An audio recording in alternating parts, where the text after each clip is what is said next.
it's not just the understanding of the business, but having worked on the other side of the table, you understood the pulse of the employee too. So I guess in terms of the value that you brought in, it is phenomenal. You knew the shop floor, you knew what made people tick in a manufacturing organization, you knew the business in terms of engineering, and you, like you earlier alluded to, the changing fashions from time. So you knew the business very well. You had interactions with stakeholders of the organization, and now on the other side, you also know the demand kind of a thing. So it's amazing. Okay, so what would you?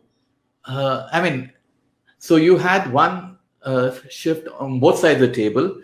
I'm very curious. I mean, in fact, even the audience would love to know, what does it take to be a good expat? Okay, to be working in a new country. Okay, what is so different from working in your own country versus working in another country?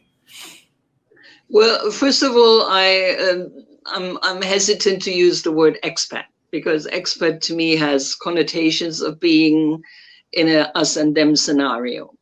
And this is how many people are brought out to foreign countries.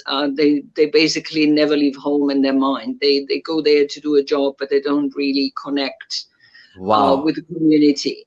So I prefer the term that you also used when you introduced me, which is global citizen.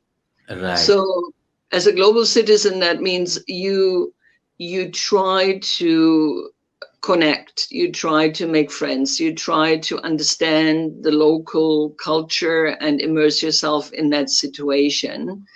I think the traditional sort of 30, 40 years ago expat is on the brink of extinction. I think that kind of mindset doesn't really work in a world that is increasingly connected with technology and increasingly, advancing in education. So if you want to function well in a different country, you have to really come to a peer level and collaborate, person to person. Amazing. So what it takes to be successful in different countries and different markets, I think, is be inquisitive, be curious, be interested, learn local customs, learn local cultures, and respect them.